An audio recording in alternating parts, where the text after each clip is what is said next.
Welcome back to my channel. My name is Nayri, also known as Wedding Fashion Expert. This week, we are talking about a subscriber requested topic on whose fault is it when a dress or an accessory during wedding day has wear and tear and malfunctions. Is it the liability of the store, the manufacturer, or the seamstress who did the alterations? We're getting into it in this week's video.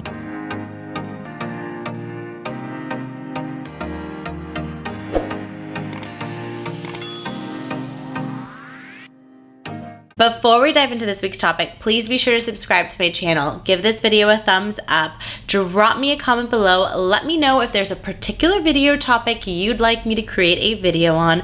I am here for you, guiding you along the way leading up to your special day. For those of you that are new to my channel, welcome. I am so honored that you have found me. I am, of course, a wedding fashion expert, stylist, buyer, and wear many different hats at LOVELLA Bridal, located in Los Angeles, California. For daily content, be sure to follow us on Instagram at LOVELLA Bridal, at LOVELLA Plus, and at Wedding Fashion Expert.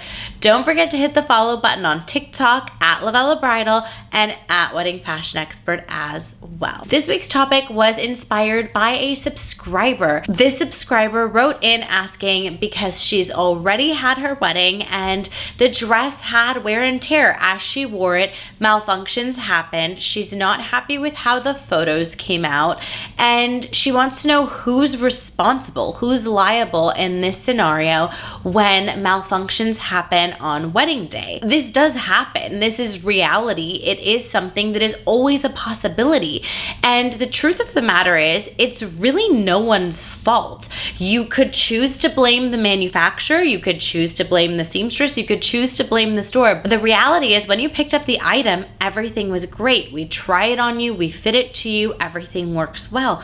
But now when you take that and you put it into motion and you do things out in the world with it, anything can happen. And this can happen with any article of clothing, not just your wedding dress. I mean, think about the amount of shoes you've bought and it's given you a blister. Or I have even bought shoes and it's created a full ache under the ball of my foot. And I've been in so much pain to the point where I can't even wear those shoes anymore. But I can't return them because I bought them. And I'm sure for somebody else the shoe is comfortable, but for my foot and my body, it didn't work. But I didn't know that until I tried it, right? So this is the same concept. It's like if you get a blister, who are you going to blame, right? Because multiple people could wear the same shoe and not get a blister. All of our feet are shaped differently. How much did you walk in them? What kind of terrain were you walking? There's so many components. It goes on and on and on. At one point, we had a lot of zipper malfunctions. So what would happen is a zipper would bust open and people wanted to blame the manufacturer. They wanted to blame us. They wanted to blame the seamstresses. But the truth of the matter is, they zipped it up wrong. So now what we've been doing at LOVELLA to prevent this from happening is we take a video and we teach our bride and her maid of honor or mom or whoever is there. We take a video if they're not able to be there and we instruct you on how to properly zip up the dress. I'm going to stitch that in right here for you. In this video, I am going to show you how to properly zip up a wedding dress. This particular gown does have 2 zippers.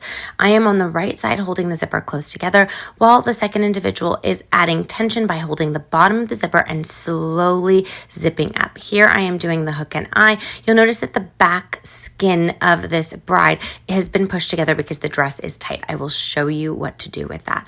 Here we are on to the second zipper doing the exact same thing. You do not want to zip a wedding dress all in one motion with it really far apart. That's how the teeth can get misaligned and a zipper splits. Here I am pushing the skin under the armpit for a smooth looking back. As you can see, there is an art to zipping a dress properly so that it does not malfunction. And so there were things that were happening that were not necessarily anyone's fault but the way in which you zip it. And you're not used to zipping dresses that are made with this type of structure. We've also gotten complaints of somebody stepped on my dress and my bustle broke. Well, yeah, it's a thread. If somebody steps on it, it is going to break. So you need to be prepared for these types of things. And this is why many of our brides hire a stylist to repair and to sew and to fix any malfunction that happens on wedding day so your photos turn out impeccable. It's not necessarily the manufacturer's fault, the designer's fault, the store's fault, the alteration's fault. It's all about how you're wearing it. Are there certain things that maybe could be tweaked? Of course, I'm not going to sit here and say that everybody is innocent, right? But when you inspect it, if everything is good and you've picked it up and everything is good and things are happening on wedding day, that is now wear and tear. Another really great example is that one time I was at Fashion Week and I lifted my leg up to get into a cab and the back seam of my dress completely busted. So my booty was out for all of New York City to see. Luckily, I had a coat and I was able to cover it. But basically the thread popped and the entire back seam opened up.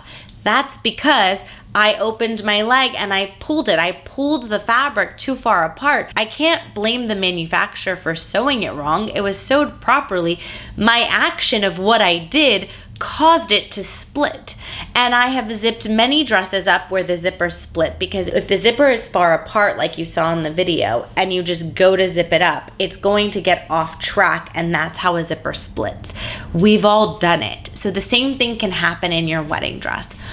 All in all, I'm here to tell you that none of these dresses are absolutely foolproof. It's just not possible. You're wearing it, you're dancing, you're having fun, you're hugging people. Another example of a time where on my 21st birthday, I had a theme. My birthday theme was Diamonds Are Forever, and I wanted everybody to wear sparkly dresses. So I wore this Alice and Olivia completely gold sequins dress. I woke up the next morning and I had excruciating pain under my arm. The sequins had completely cut my skin on my arms and it hurt so badly. But what am I gonna do? Go to Saks Fifth Avenue and say I want a refund, or tell Alice and Olivia that they made a poor dress? No, I made a choice to wear a sequins dress that cut me. I actively made that choice. Did I know that that was going to happen? No, but did it make sense after the fact? I was like, oh yeah, that was chafing, that cut me, but I didn't feel it in the moment. You know, and no difference than wearing a shoe that you get a blister on. I mean, these are all things, the examples could go on and on and on and on. All in all, if you want to prevent any type of dress malfunction of potential happening, which there's tons of potential for that happening every single day, every article of clothing we wear, there's always margin for error and malfunction. Having a stylist who's able to sew and dress you and be there as the assistant for the photographer to assist in making sure you look beautiful in all your photos is going to give you the insurance that you need to make sure that nothing goes wrong and everything remains flawless. While this doesn't happen to every single bride, it does happen often enough that it was important to make a video on, especially since a subscriber requested it. I hope that you found this video helpful and valuable. For more videos and tips like these, be sure to tune in every Wednesday, 8 a.m. Pacific Standard Time, and I will see you in next week's video.